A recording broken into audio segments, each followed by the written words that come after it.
1871, Henry Morton Stanley retrouve au bord du lac Tanganyika à Ujiji le missionnaire anglais Livingstone. Cette date devait marquer le début de la pénétration blanche au cœur de l'Afrique. C'est ainsi qu'apparut à Stanley ce magnifique lac Tanganyika.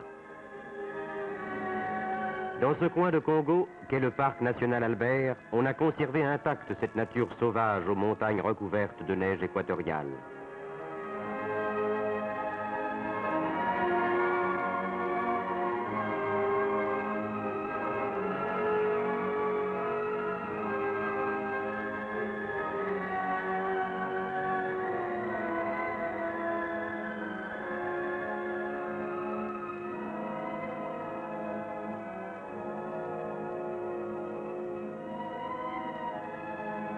Dans des plaines immenses, vivent en toute liberté ce que la faune terrestre a de plus représentatif. Hippopotames, buffles, antilopes, zèbres, crocodiles, éléphants et lions.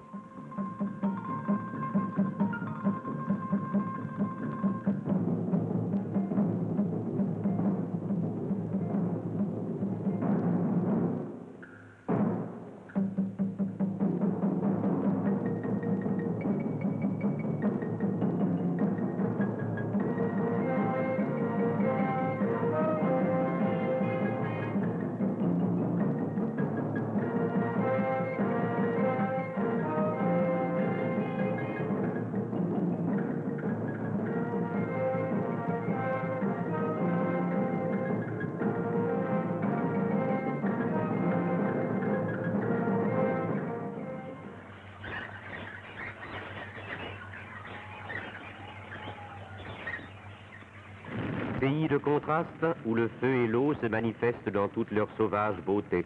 Feu de brousse dans l'Ituri.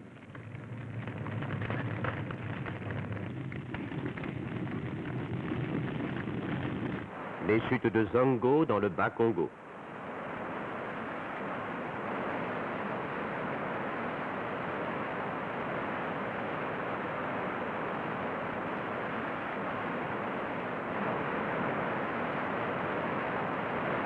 Pays de contrastes encore où nous trouvons mélangés les types de races humaines les plus divers. Les pygmées des forêts de l'Ituri.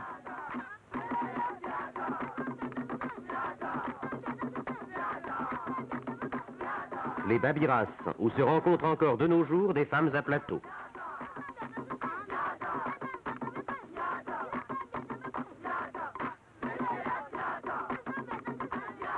Les fiers Watutsi qui peuplent les territoires du Rwanda et de l'Urundi.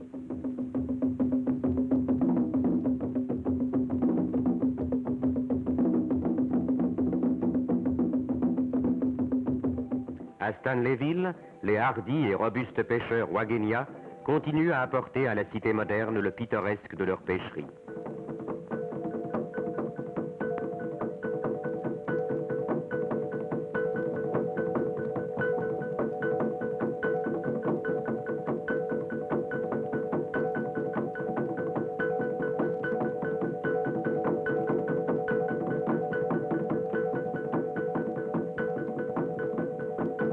C'est ici que le Lualaba prend le nom de Congo. Ce fleuve puissant qui permit à Stanley de pénétrer au cœur du pays devait devenir l'artère principale qui permit aux Belges de mettre en valeur ce territoire grand comme 80 fois la Belgique.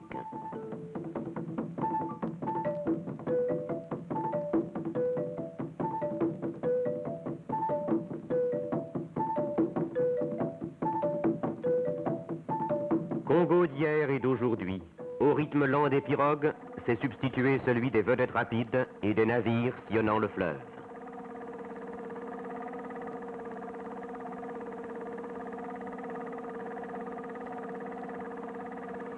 Boma, première capitale du Congo, reçoit régulièrement la visite de navires venus chercher leur cargaison de bananes ou de bois du Mayombe.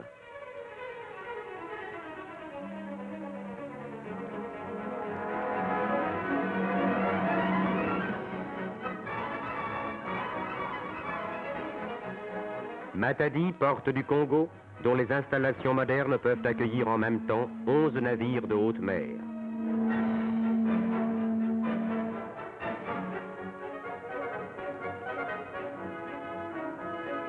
Léopoldville et ses installations portuaires, point de départ de 11 400 km de voies navigables, dont les ramifications pénètrent jusqu'aux coins les plus reculés de la forêt équatoriale.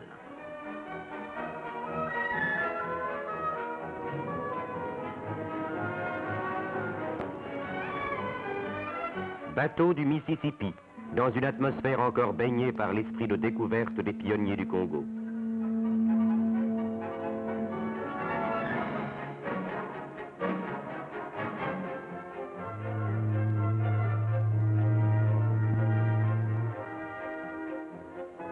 Coquilletteville, située exactement sous l'équateur, est un centre important de transit et de répartition du cargo fluvial vers les rivières de l'intérieur du pays.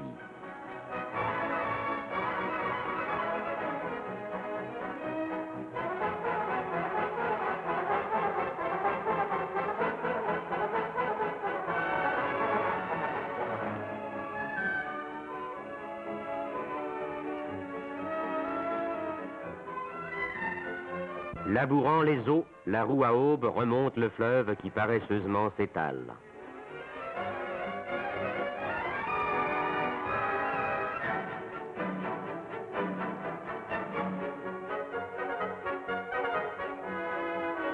Nous arrivons à Stanleyville, distante de Léopoldville, de plus de 1700 km, terminus de la navigabilité sur le fleuve Congo.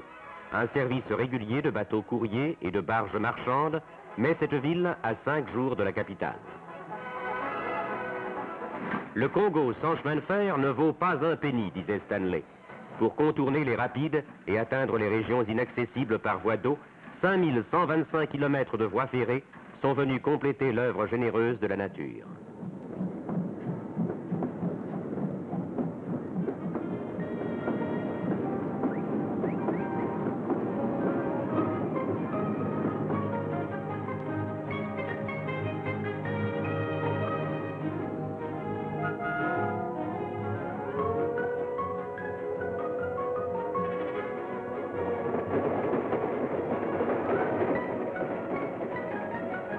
Aux locomotives à vapeur ont succédé les diesels électriques.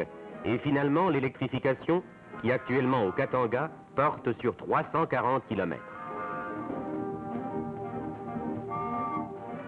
Depuis la piste des caravanes, 138 000 km de route, c'est-à-dire près de 4 fois le tour de la Terre, ont été taillés dans la forêt, se sont accrochés aux montagnes ou se sont déroulés dans les savanes herbeuses. À l'appel des temps héroïques ont succédé les engins modernes qui transformeront progressivement les routes de brousse en autoroutes dignes de rivaliser avec les grandes artères européennes et américaines.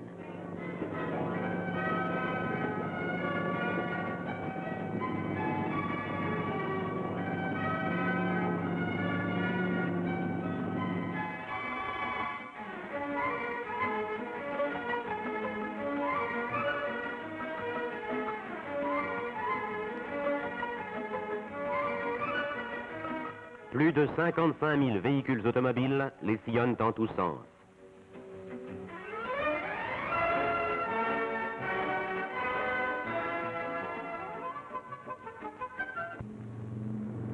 Dans un pays de grande distance, l'aviation devait nécessairement trouver une place de choix. L'avion transporte régulièrement chaque année entre l'Europe et l'Afrique 60 000 passagers.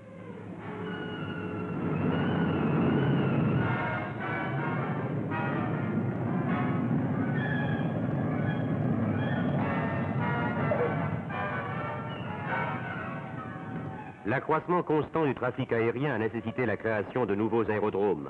Voici en construction un nouveau champ d'aviation à Léopoldville.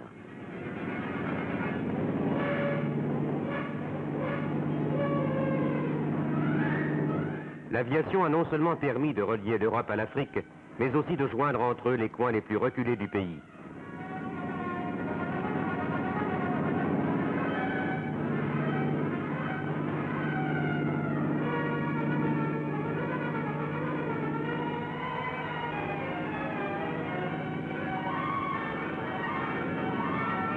L'heureuse coordination de tous ces moyens de communication a permis de mettre en valeur les richesses insoupçonnées de cet étonnant pays. Le Katanga, phénomène géologique, a vu naître, grâce à l'exploitation de ses richesses minérales, un complexe industriel extrêmement dynamique. Des pelles électriques arrachent sans arrêt aux mines à ciel ouvert des environs de Kolwezi non seulement un minerai de cuivre très riche, mais également d'autres métaux rares tels que le cobalt et le manganèse.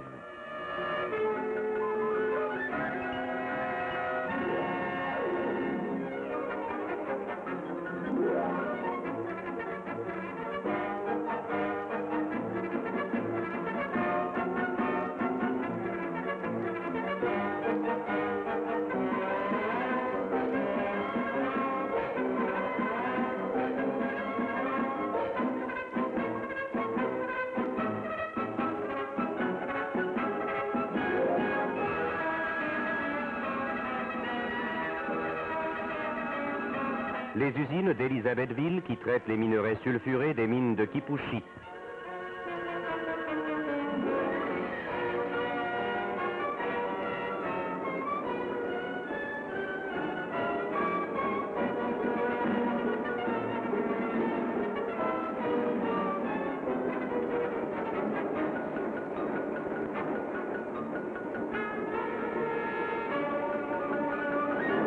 Coulée de scorie au convertisseur Bessemer.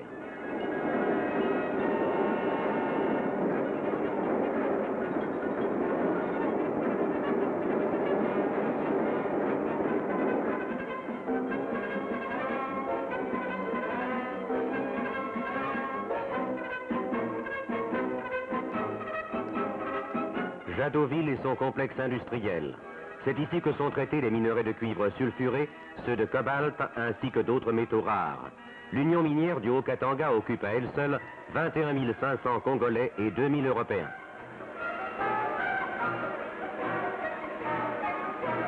Coulée de cuivre.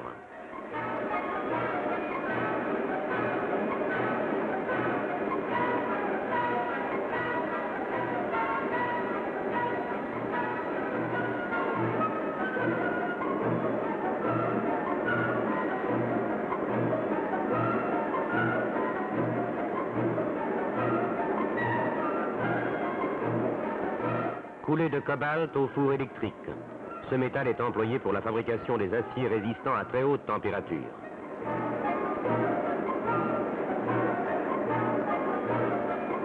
Chercheur d'or version moderne dans les mines d'or de Kilomoto.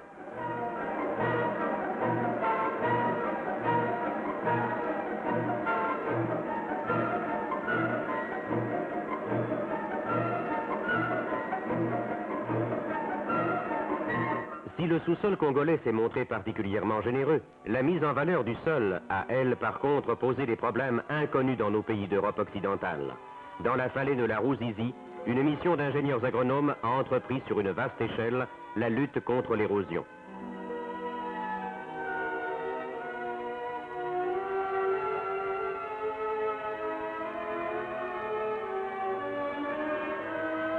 Des terres appauvries sont remises en valeur et confiées à des paysans congolais que l'on initie aux méthodes nouvelles de culture.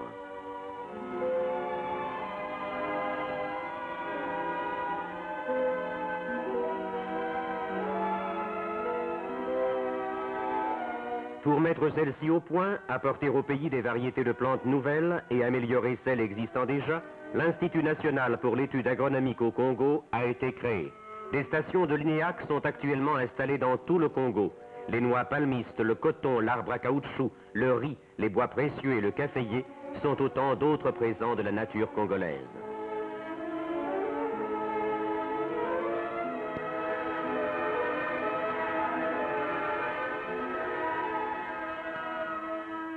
En vue d'améliorer l'alimentation du Congolais, on est arrivé par croisement à créer de nouvelles races de bétail.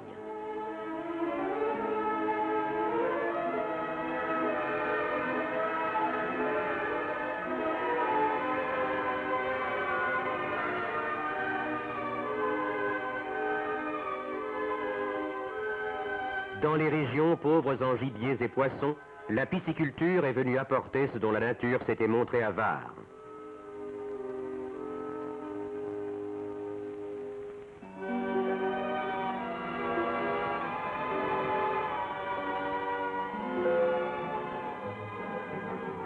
De l'exploitation des richesses naturelles du pays sont nées des industries locales de transformation. Une usine textile d'Albertville occupe notamment près de 1500 Congolais et 60 Européens.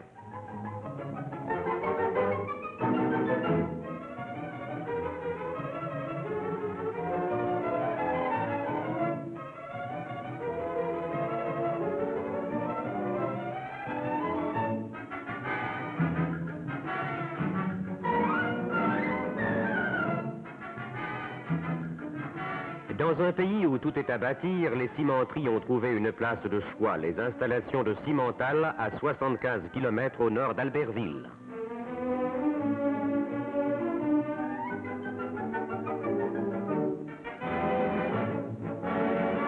La construction navale en série se fait à l'échelle du pays et d'un fleuve qui se classe au second rang par le volume de ses eaux.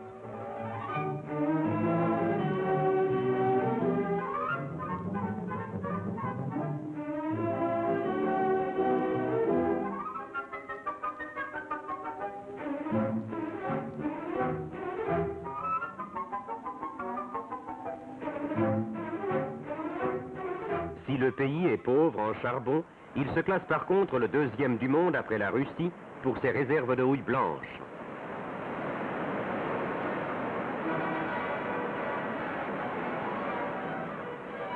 Nos ingénieurs réalisaient rapidement tout le parti qu'ils pouvaient tirer de ces ressources pour vivifier l'économie du pays.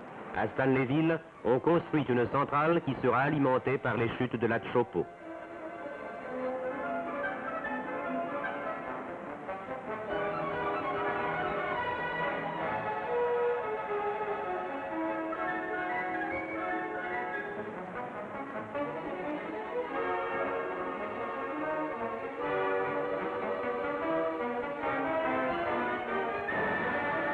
En activité depuis 1940, voici la centrale électrique des mines d'or de Kilomoto, aux environs de Bunia. Dans le Katanga, le barrage d'El Commune dresse sa muraille de béton de 75 mètres de haut.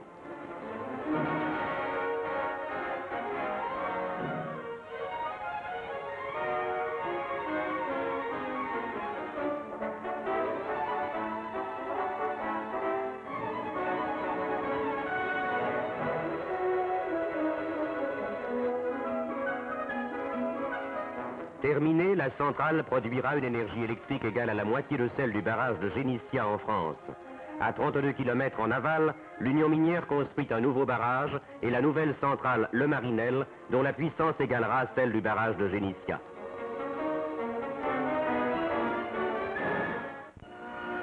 De toutes ces activités et des échanges commerciaux auxquels elles ont donné lieu sont nées des villes prospères. Stanleyville, terminus de la navigation sur le Congo, chef-lieu de province, centre commercial et industriel très important.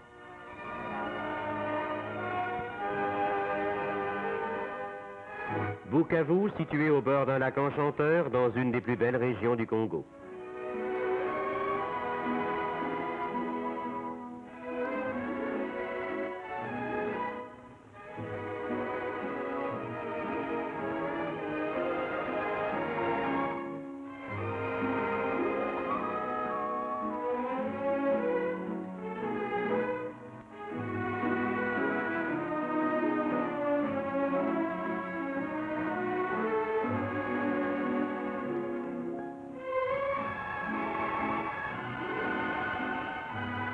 Uzumbura, chef-lieu du Rwanda-Urundi, occupe la pointe extrême nord du lac Tanganyika.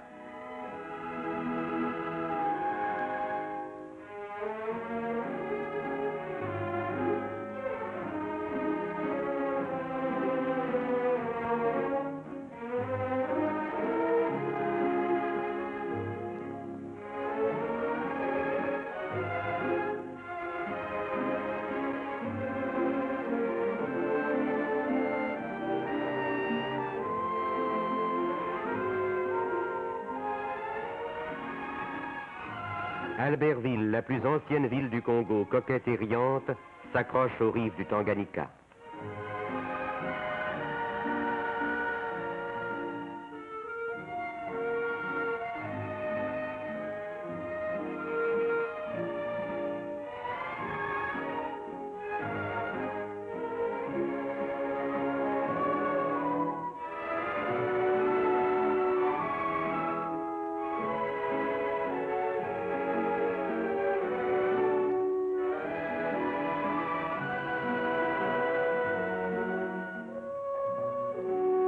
Élisabethville, cité du cuivre, créée au milieu d'une région jadis presque désertique. Ses bâtiments d'affaires et son climat en font la plus européenne des cités congolaises.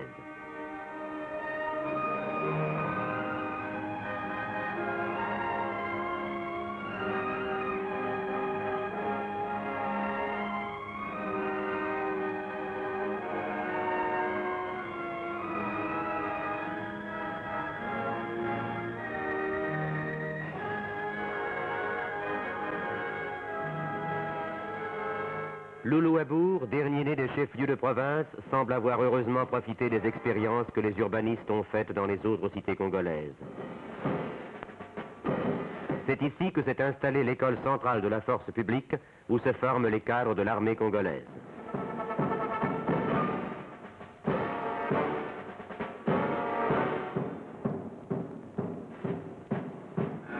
Léopoldville, la capitale. Sa situation idéale devait en faire très rapidement le plus grand centre commercial et industriel du Congo. Pour limiter son extension disproportionnée, on a dû se résoudre à substituer à la construction de jolies villas entourées de verdure l'édification de bâtiments à appartements.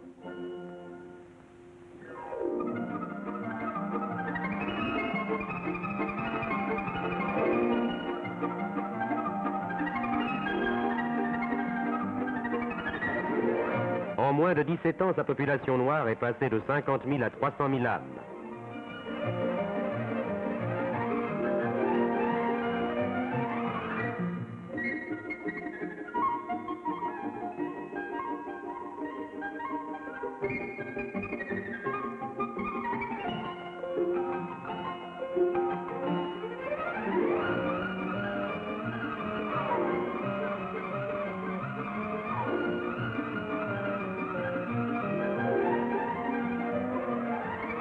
Dans ce nouveau Congo qui, en moins de 60 ans, a dans le domaine technique franchi les 3000 ans qui le séparaient de nous, quelle est la place du Congolais?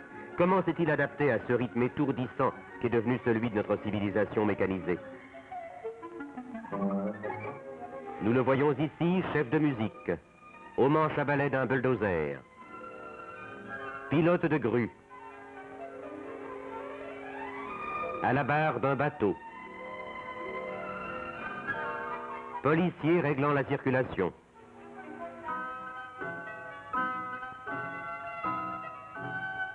Sous-chef de gare. Fondé de pouvoir dans une banque, il s'est adapté au rythme nouveau que notre forme de civilisation lui a imprimé.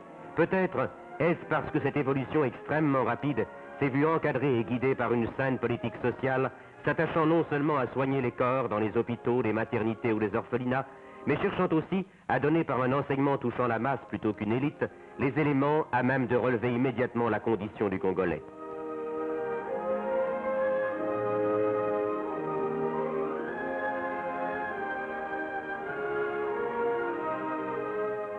Actuellement, un réseau de 26 300 écoles primaires, moyennes et professionnelles, ainsi que 2 universités, groupe plus d'1 250 000 Congolais dans des institutions privées de l'État ou des missions. Certes, ici comme ailleurs, beaucoup reste à faire. L'essentiel n'est pas seulement d'apporter aux Congolais une amélioration matérielle, mais aussi de rester attentifs à ses aspirations, de nous rapprocher de lui et de le rapprocher de nous, sans pour cela ni l'un ni l'autre abdiquer notre personnalité.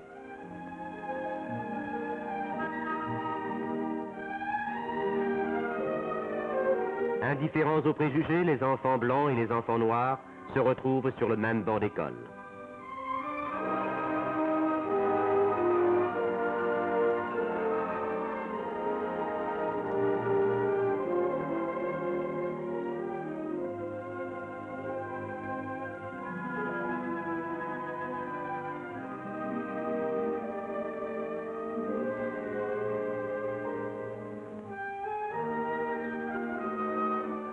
Petit à petit, un nouveau type de Congolais se crée, celui qui ne s'étonne plus de voir l'hélicoptère survoler sa hutte pour y déverser ce DDT bienfaisant. Celui qui, délaissant sa hutte, qui ne manquait certes pas de poésie ni même de fraîcheur, s'installe dans ces cités nouvelles où le confort n'est peut-être pas encore parfait, mais qui marque une nette amélioration par rapport à la condition dans laquelle il se trouvait auparavant.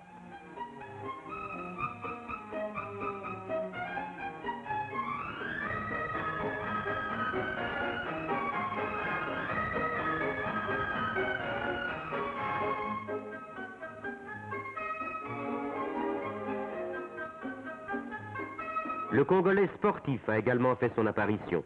Certes, il connaissait déjà la natation, mais pas en bassin comme il peut la pratiquer actuellement. Mais ce qu'il ne connaissait pas et pour lequel il a appris à se passionner tout comme nous, c'est le cyclisme et surtout le football. Le stade Baudouin et ses 75 000 spectateurs à Léopoldville, un jour de fête. Un match de football qui réunit en une joute amicale blancs et noirs.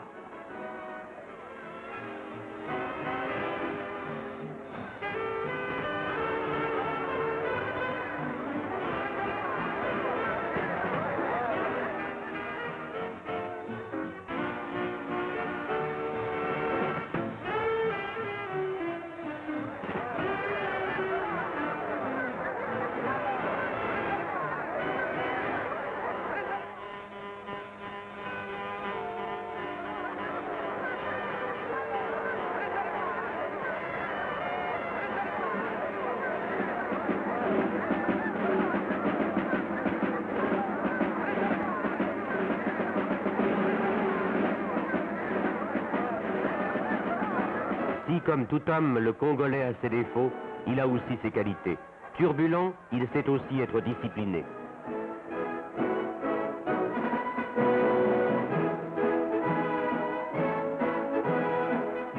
C'est à la Belgique qu'il appartient d'harmoniser en une heureuse communauté le patrimoine qu'Européens et Africains apportent à l'édification de ce nouveau Congo.